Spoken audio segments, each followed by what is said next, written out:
আজকে দুপুরবেলায় রান্না হচ্ছে পাস্তা, কারণ আমাদের ঘরে জল নেই, সেই জন্য আজকে রান্নাবান্না কিছু করতে পারিনি। নেই মানে একটুখানি জল আছে, মানে অল্প জল আছে, ওইটুকুনি জলে রান্না, ভাত তরকারি ধোয়া খাওয়া হবে না। সেই জন্য যেটুকুনি আবার জল সেই আসবে কাল অবধি এইটুকুনি জল চালাতে হবে, খেতেও তো হবে। সেই জন্য অল্প জল দিয়ে একটু ও পাস্তা বানিয়ে খাচ্ছে, আর আমি খাচ্ছি ম্যাগি। এই যে ম্যাগি, আমি খাচ্ছি ম্যাগি, ও বললো পাস্তা খাবে। ভাগ্যিস কালকে পাস্তাটা আনিয়েছিলাম।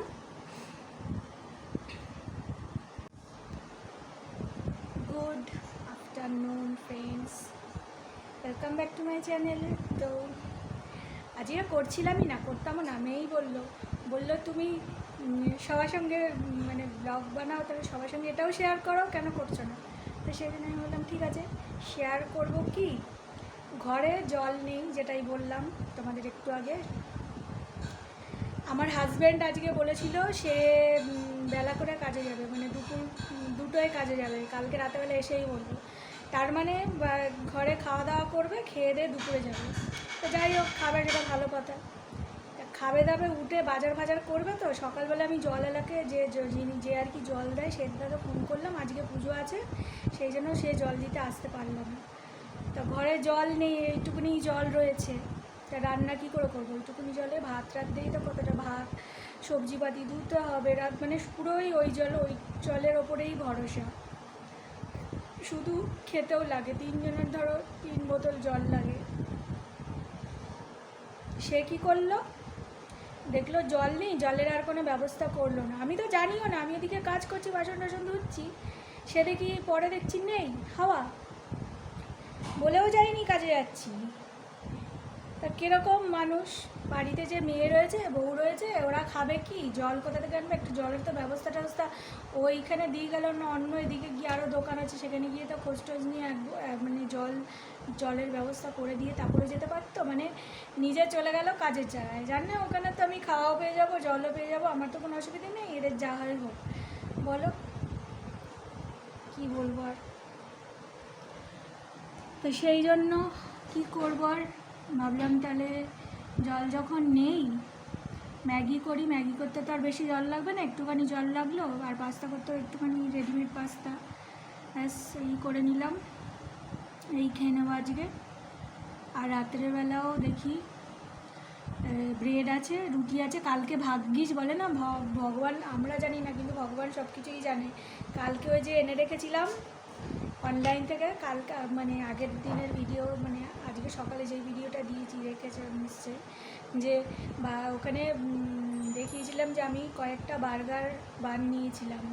তো সেটাই আজকে রাতেবেলা কাজে লেগে যাবে। 2টো প্যাটি আছে, মেয়েকে 2টো ওই প্যাটি দিয়ে বার্গার বানিয়ে দেবো, আর আমি ডিম আছে ঘরে, ওই ডিম এগ বার্গার করে খেয়ে নেবো, ওই দিয়ে হয়ে যাবে। তাহলে সেরকম আর জলটা লাগছে না, শুধু খেতে যাচ্ছে যেটুকুনি জল লাগবে। তো এই হলো ব্যাপার। তো ঠিক আছে, এখন খেয়ে নিই, ম্যাগিটা ঠান্ডা হয়ে যাচ্ছে। আর ওর বাবা আবার কাল রাতে চিজ কেক বানিয়ে এনেছিল, সেটাই দেখাচ্ছি দাঁড়া। যাই হোক, ওই চিজ কেক ওটা কালকে ওর বাবা নিয়ে এসেছিলো কাজের জায়গা থেকে। এটা আমি আগে খাচ্ছি, কারণ আইসক্রিমটা, তুই ঠান্ডা জিনিসটা আগে খাচ্ছিস, কারণ আইসক্রিমটা গলে যাবে। সুইট ডিশ তো লোকে খাওয়ার পরে খায়, হাদু কথা কর। আরে আমি জানি, কিন্তু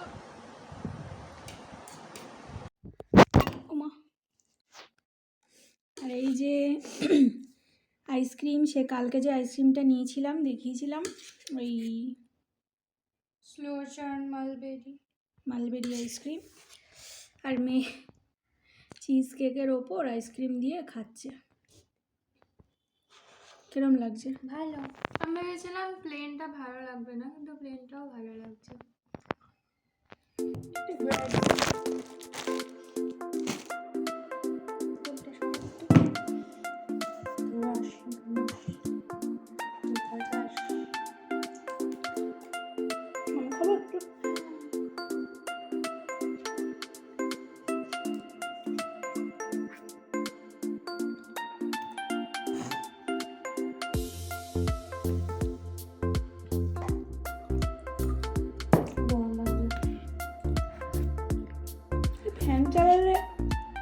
আইসক্রিম গলে যায়। নিবি আর একটু আমার থেকে?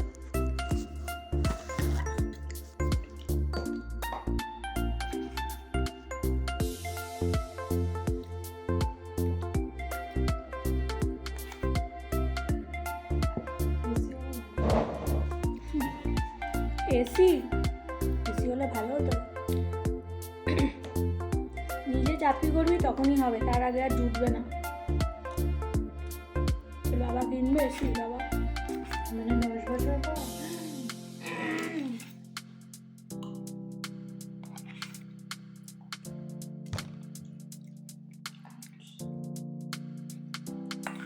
জল নেই এই বাড়িতে, চলে গেল চিন্তা ভাবনা না করে। সে আবার তো বেশি লাগিয়ে দেবে। বলেছিস তো, বললো তো লাগাবো, কোথায় লাগালো? ওটা তোকে সান্ত্বনা দিল।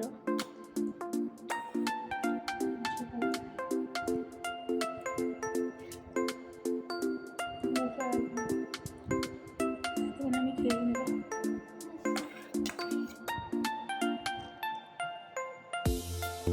ধর, ভালো করে চিবিয়ে খেতে হয়। আমি চিবিয়েই তো খাই, আমি তাড়াতাড়ি চিবাই। আইসক্রিম আবার কি চিবাবে? আমি চিজ